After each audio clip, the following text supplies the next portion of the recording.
आज हम लोग प्रकाश के परावर्तन और अपवर्तन के पार्ट 2 को देखेंगे। पार्ट 2 में हम लोग क्वेश्चन नंबर 21 से 71 क्वेश्चन का अध्ययन करेंगे। 21 से 71 क्वेश्चन जो काफ़ी इम्पोर्टेंट क्वेश्चन है और काफ़ी अच्छी क्वेश्चन है, तो आप लोग वीडियो के लास्ट तक बने रहिए। और एग्ज़ाम और व्यू से काफ़ी इम्पोर्टेंट क्वेश्चन है। आप लोग सब किसी को पता है कि कोरोना काल में लॉकडाउन चल रहा है और तैयारी करने का यही एक आपके पास साधन है कि सभी वीडियोज़ को देखिए और उसका नोट्स बनाएं और उसको याद करें। काफ़ी अच्छा क्वेश्चंस भी है और सभी सेलेक्टेड क्वेश्चन है। और पार्ट 1 आप लोग वीडियो देख लीजिएगा और पार्ट 2 का वीडियो आज आप लोग के पास चला जाएगा। तो आप लोग यदि नए हैं हमारे चैनल पे तो चैनल को सब्सक्राइब, शेयर और लाइक ज़रूर करें और वीडियो के अंत तक ज़रूर बने रहें। आज का 21 नंबर क्वेश्चन है, समतल दर्पण द्वारा बने वस्तुओं का प्रतिबिंब कैसा होता है। तो समतल दर्पण में जो वस्तु का प्रतिबिंब बनता है वह काल्पनिक बनता है। कैसा बनता है? काल्पनिक प्रतिबिंब बनता है, यानी कि ऑप्शन नंबर हमारा हो जाएगा, इसका आंसर हो जाएगा आंसर बी नंबर हमारा आंसर हो जाएगा, काल्पनिक प्रतिबिंब बनेगा। नेक्स्ट क्वेश्चन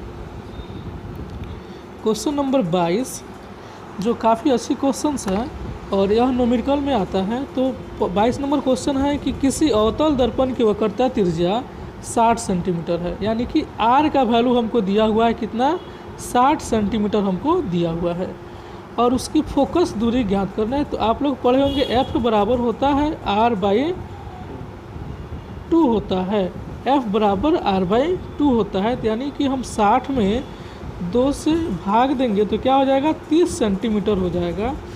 इसलिए इसका हमारा आंसर हो जाएगा, हमारा इसका सही आंसर होगा 60 में जब 2 से हम भाग देंगे तो हमारा आंसर होगा 30 सेंटीमीटर, यानी कि ऑप्शन नंबर डी हमारा सही आंसर होगा। नेक्स्ट क्वेश्चन देखते हैं, क्वेश्चन नंबर 23 जो काफ़ी अच्छी क्वेश्चन है। किसी कोलाइडी विलयन में निलंबित कणों से प्रकाश के प्रकीर्णन को कहा जाता है। तो आप लोग याद रखिए टिंडल प्रभाव को, किसे, सी नंबर आंसर हो जाएगा टिंडल प्रभाव। नेक्स्ट क्वेश्चन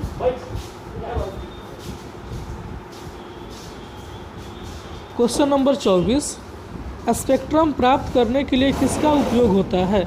स्पेक्ट्रम प्राप्त करने के लिए किसका उपयोग करते हैं। तो आप लोग याद रखिएगा स्पेक्ट्रम प्राप्त करने के लिए एक प्रिज्म का यूज किया जाता है और प्रिज्म जो होता है हमारा प्रिज्म ऐसे होता है जिसमें 5 सतह होते हैं और कहीं से भी हम लोग देखते हैं तो प्रिज्म वह एक ट्रायंगल के जैसा दिखाई देता है। तो स्पेक्ट्रम प्राप्त करते हैं किससे, प्रिज्म से, और प्रिज्म से जो स्पेक्ट्रम निकलता है वह 7 रंगों में बटी हुई रहती है। कितने रंगों में, 7 रंगों में। यानी कि यहाँ से भी क्वेश्चन पूछ सकता है कि श्वेत प्रकाश कितने रंगों से मिलकर बने होते हैं। तो 7 रंगों से मिलकर बने होते हैं और यह हमको प्रिज्म के ही द्वारा दिखाई देता है। अगली क्वेश्चन है क्वेश्चन नंबर 25, दाढ़ी बनाने में कौन सा दर्पण प्रयुक्त होता है। दाढ़ी बनाने में कौन सा दर्पण प्रयुक्त होता है। तो कौन सा दर्पण प्रयुक्त होता है दाढ़ी बनाने में, आप लोग याद रखिएगा दाढ़ी बनाने के लिए हम लोग अवतल दर्पण का उपयोग करते हैं। आप अच्छे सैलून्स में जाइएगा तो दाढ़ी बनाने के लिए अवतल दर्पण का उपयोग किया जाता है, क्योंकि इसमें बड़े बड़े कंस दिखाई देते हैं। जनरली हम लोग घर पे समतल दर्पण का यूज करते हैं, लेकिन अगर एग्ज़ाम में पूछ रहा है कि दाढ़ी बनाने के लिए किस दर्पण का उपयोग करते हैं तो हमारा सही आंसर हो जाएगा अवतल दर्पण।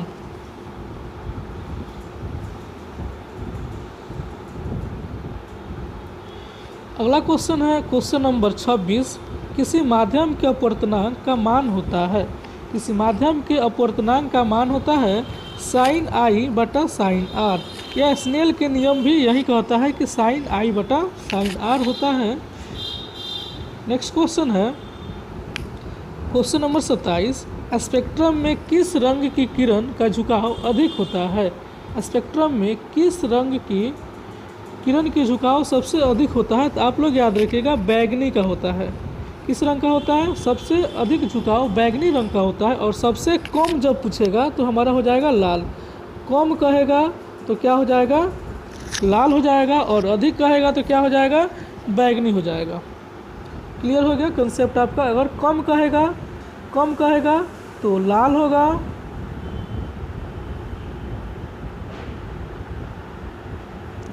अगर कम कहेगा तो क्या हो जाएगा, कम में हम कहेंगे लाल होगा। सबसे कम किसका झुकाव होता है, तो लाल का। और स्पेक्ट्रम में किस रंग का झुकाव सबसे ज़्यादा होता है, तो हमारा आंसर होगा बैगनी का। Next question number 28।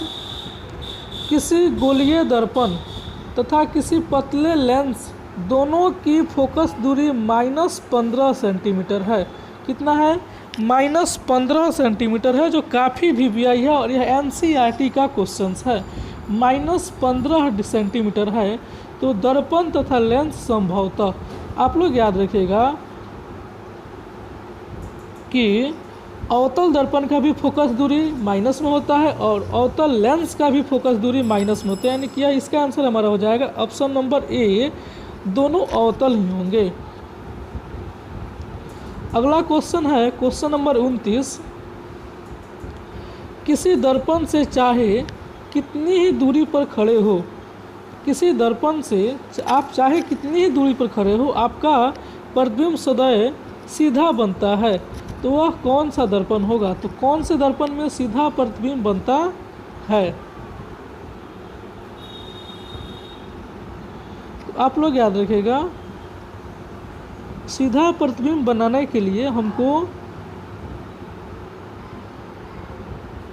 हमेशा सीधा बनता है, तो या तो समतल दर्पण होगा या तो उत्तल दर्पण होगा। समतल अथवा उत्तल, यानी कि उत्तल दर्पण में हमेशा सीधा प्रतिबिंब बनता है, और समतल दर्पण में भी प्रतिबिंब सीधा बनता है।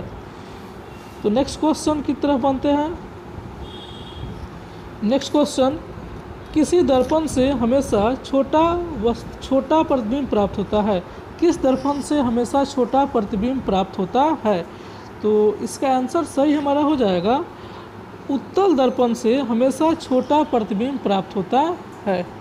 किस दर्पण से, उत्तल दर्पण से हमेशा छोटा प्रतिबिंब प्राप्त होता है, यानी कि क्वेश्चन नंबर क्या हो जाएगा, आंसर हो जाएगा हमारा आंसर नंबर बी हो जाएगा। Question number 31।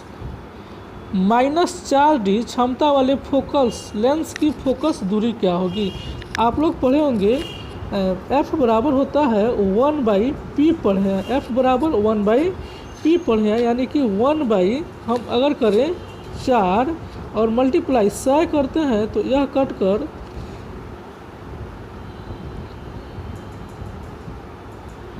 आप अगर हम 1/F बराबर हम लोग पढ़े हैं 1/FP, यानी कि हम 1/4 और मल्टीप्लाई 100 करते हैं सेंटीमीटर में बदलने के लिए, तो हो जाएगा 25 सेंटीमीटर। तो हमारा 25 सेंटीमीटर ही आंसर होगा, यानी कि ऑप्शन नंबर क्या हो जाएगा, 31 का ऑप्शन हमारा बी सही आंसर हो जाएगा। क्या हो जाएगा, आंसर हमारा सही आंसर हो जाएगा बी नंबर हमारा बिल्कुल सही हो जाएगा, 25 सेंटीमीटर आंसर। नेक्स्ट क्वेश्चन की ओर बढ़ते हैं। अगला क्वेश्चन है, निर्गत किरण एवं अभिलंब के बीच के कोण को कहते हैं। निर्गत किरण अभिलंब के बीच को कोण को कहते हैं। आप लोग देखिए, निर्गत होता है, यह हमारा प्रिज्म हो गया, और प्रिज्म से एक प्रकाश जाती है और सीधे चल निकल जाती है थोड़ी सी मुड़कर, और एक प्रकाश इस तरह जाता है, तो यह हमारा निर्गत कोण किरण यही है हमारा, इसी कोण को हम लोग कहते हैं, इस कोण को हम कहते हैं निर्गत कोण कहते हैं। कौन सा कोण कहते हैं,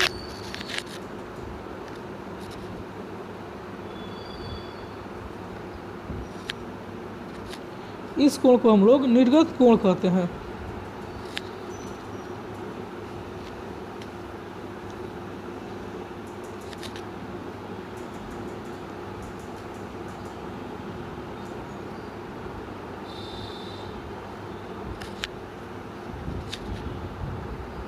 क्वेश्चन नंबर 33 अच्छी क्वेश्चन है और बहुत अच्छी क्वेश्चन है।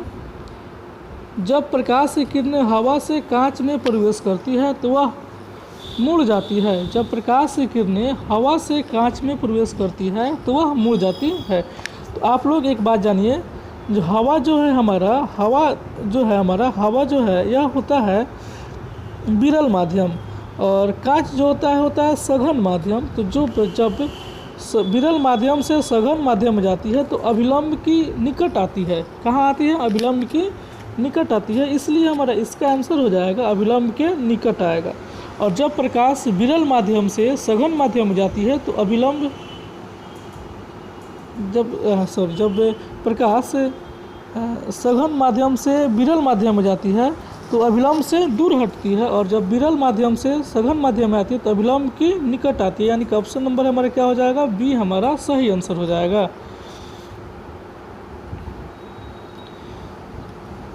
प्रश्न नंबर 34, प्रकाश का वर्ण विक्षेप किस उपकरण से संभव होता है? तो प्रकाश का वर्ण विक्षेप प्रिज्म से संभव होता है। किससे? प्रिज्म में हमको स्पष्ट इसका वर्ण विक्षेप दिखाई देता है, इसलिए हमारा इसका आंसर सही हो जाएगा बी नंबर। नेक्स्ट क्वेश्चन है क्वेश्चन नंबर 35। दृश्य प्रकाश में किस वर्ण का तरंगदैर्घ्य सबसे अधिकतम होता है? दृश्य प्रकाश में किस वर्ण का तरंगदैर्घ्य अधिकतम होता है? तो किस में अधिकतम होता है? तो आप लोग याद रखिएगा, बैगनी का तरंगदैर्घ्य जो होता है सबसे अधिकतम होता है, और कम पूछेगा तो कम हमारा हो जाएगा लाल का। लाल का जो होगा सबसे कम तरंगदैर्घ्य होता है, और बैगनी का सबसे ज़्यादा तरंगदैर्घ्य होता है। Next question number 36, side mirror के रूप में प्रयुक्त होता है। साइड मिरर के रूप में उत्तल दर्पण का हम लोग प्रयोग करते हैं। किसका प्रयोग करते हैं? उत्तल दर्पण का प्रयोग करते हैं। क्यों करते हैं? क्योंकि इसमें सभी वस्तुएं छोटे छोटे प्रतिबिंब बनते हैं और छोटे छोटे दिखाई देते हैं, इसलिए साइड मिरर के रूप में उत्तल दर्पण का प्रयोग करते हैं। नेक्स्ट क्वेश्चन है क्वेश्चन नंबर 37, इंद्रधनुष का बनना किस परिघटना पर आधारित है? इंद्रधनुष का बनना किस परिघटना पर आधारित है? तो किस घटना पर आधारित है? इंद्रधनुष कैसे बनता है? तो आप लोग पढ़े होंगे कि प्रकाश का जो वर्ण विक्षेप होता है तो वहाँ पे इंद्रधनुष बनता है, और इंद्रधनुष जो बनता है सूर्य के विपरीत दिशा में बनती है। अभी यहाँ से क्वेश्चन पूछ सकता है कि इंद्रधनुष सूर्य के किस दिशा में बनती है? तो सूर्य के विपरीत दिशा में बनती है। अगला क्वेश्चन नंबर 38, किसी उत्तल लेंस का फोकसांतर 50 सेंटीमीटर है तो उसकी क्षमता क्या होगी? किसी उत्तल लेंस की फोकसांतर 50 सेंटीमीटर है तो इसकी क्षमता क्या होगी? आप लोग सॉल्व कीजिएगा तो क्या हमारा रिजल्ट आएगा? P बरा F, हमको P फाइंड करना है, तो P इक्वल टू होता है 1/F होता है, यानी कि हम 1/50 और इसको 100 से जब मल्टीप्लाई करते हैं तो कट जाएगा, 50 दूना 100 हो जाएगा। और उत्तल दर्पण है तो उत्तल दर्पण में फोकस क्षमता जो होता है पॉजिटिव होता है, इसलिए +2D हमारा आंसर हो जाएगा। यानी कि आंसर हमारा क्या हो जाएगा? आंसर हो जाएगा +2D, सही आंसर होगा। नेक्स्ट क्वेश्चन नंबर 39, किसी दर्पण से वस्तु को कहीं भी रखने से वस्तु का बराबर प्रतिबिंब और सीधा बनता है। तो कहीं भी रखेंगे हम किसी भी दर्पण से वस्तु को, किसी दर्पण से कह रहा है किसी दर्पण से वस्तु को कहीं भी रखने से वस्तु के बराबर आकार का सीधा प्रतिबिंब बनाता है तो वह दर्पण होता है। तो कौन सा दर्पण होता है कि बराबर फिगर बनाता है? आप लोग याद रखिएगा, समतल दर्पण में ही बराबर फिगर बनता है। कहीं भी आप लोग अपने घर पे जनरली यूज करते होंगे, यदि कोई समतल दर्पण है तो इसके हम लोग सामने खड़ा होते हैं तो बराबर फिगर हमको दिखाई देता है, इसलिए हमारा आंसर हो जाएगा समतल दर्पण।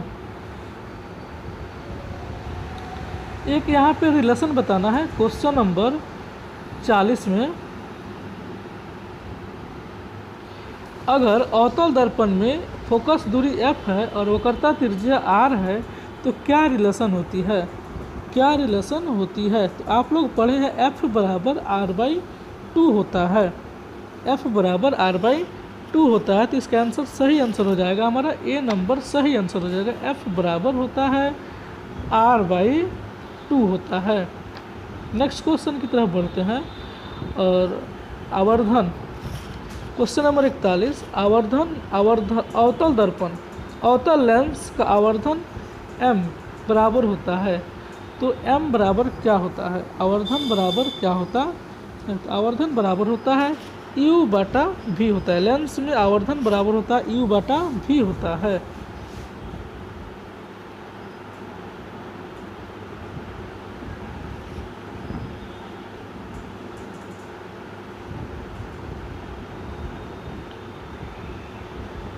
नेक्स्ट क्वेश्चन है, अवतल दर्पण से परावर्तन के बाद किरण किस बिंदु से होकर गुजरती है।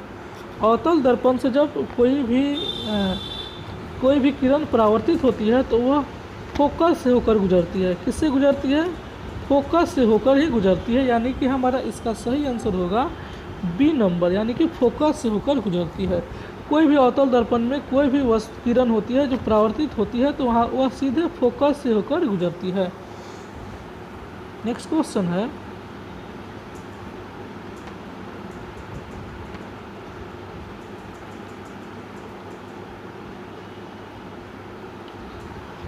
किसी अवतल दर्पण की फोकस दूरी हमेशा होता है। किसी अवतल दर्पण की फोकस दूरी हमेशा होता है। तो फोकस जो होता है प्लस और माइनस, पॉजिटिव और नेगेटिव दोनों होता है। उत्तल दर्पण है, उत्तल दर्पण की फोकस जो होती है पॉजिटिव और नेगेटिव दोनों होती है। नेक्स्ट क्वेश्चन, क्वेश्चन नंबर 44, किसी गोलीय दर्पण की वक्रता त्रिज्या f r जो है 50 सेंटीमीटर, तो इसकी फोकस दूरी क्या होगी। तो f बराबर आप लोग जानते हैं r/2 होता है। तो हम इसको 50/2 करेंगे तो कट के हमारा 25 आ जाएगा, इसलिए हमारा आंसर हो जाएगा सी नंबर, आंसर बिल्कुल सही होगा।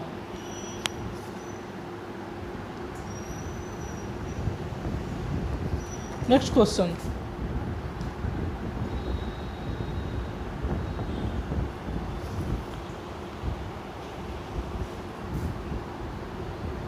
क्वेश्चन नंबर 45, निम्न में से कौन सा पदार्थ लेंस बनाने के लिए प्रयुक्त नहीं होता है। काफ़ी इम्पोर्टेंट है, एनसीईआरटी का पहला ही क्वेश्चन है। कौन सा पदार्थ लेंस बनाने के लिए प्रयुक्त नहीं होता है। आप लोग जानिए, कांच से हम लोग लेंस बनाते हैं, जल भी डालकर लेंस बनाते हैं, प्लास्टिक डालकर भी लेंस बनाते हैं, लेकिन मिट्टी से हम लोग लेंस नहीं बनाते हैं क्योंकि इससे आर पार दिखाई नहीं देता है, इसलिए मिट्टी हमारा आंसर हो जाएगा। मिट्टी से हम लोग लेंस नहीं बना सकते हैं। नेक्स्ट क्वेश्चन जो काफ़ी वीवीआई क्वेश्चन है, किसी शब्दकोश में पाए गए छोटे अक्षरों को पढ़ते समय आप किस प्रकार के लेंस को पसंद करते हैं। तो आप लोग याद रखिएगा 50 सेंटीमीटर के उत्तल लेंस को हम पसंद करेंगे। किस लेंस को, उत्तल लेंस को, क्योंकि इसमें बड़ा बड़ा फिगर दिखाई देगा। छोटा अक्षर है तो उसको बड़ा बड़ा हम लोग देख सकते हैं, इसलिए हमारा इसका आंसर हो जाएगा सी नंबर, सही आंसर हो जाएगा। क्वेश्चन नंबर 47, आत्मदीप्त वस्तुएं। आत्मदीप्त वस्तुएं, आत्मदीप्त वस्तुएं किसे कहते हैं। आत्मदीप्त वस्तुएं कहते हैं जो स्वयं प्रकाश उत्सर्जित करता हो, स्वयं अपना प्रकाश देता हो, वही हमारा आत्मदीप्त वस्तुएं होती है। क्वेश्चन नंबर 48, उत्तल दर्पण द्वारा बना प्रतिबिंब। उत्तल दर्पण में जो प्रतिबिंब बनता है वह हमेशा सीधा और छोटा बनता है। हमेशा वस्तु का प्रतिबिंब जो होता है सीधा बनता है और छोटा बनता है हमेशा। नेक्स्ट क्वेश्चन है, एक व्यक्ति समतल दर्पण की ओर 4 मीटर प्रति सेकेंड की चाल से आ रहा है। व्यक्ति को समतल दर्पण से में अपना चाल देखना है तो कैसा प्रतीत होगा। तो 4 मीटर से आ रहा और समतल दर्पण हो तो 4 मीटर ही दिखाई देगा, यानी कि हमारा 4 मीटर दुगुना दिखाई देगा। तो इसका आंसर हो जाएगा सी नंबर, हमारा आंसर हो जाएगा दुगुना दिखाई देगा, 8 मीटर प्रति सेकेंड की चाल से दिखाई देगा। नेक्स्ट क्वेश्चन है, किसी समतल दर्पण को 4 डिग्री कोण से घुमाया जाता है। किसी समतल दर्पण को 4 डिग्री कोण से घुमाया जाता है तो आप लोग याद रखिएगा दुगुना कोण बनता है, यानी कि परावर्तित जो होगा दुगुना होगा, तो हमारा आंसर 8 हो जाएगा सही।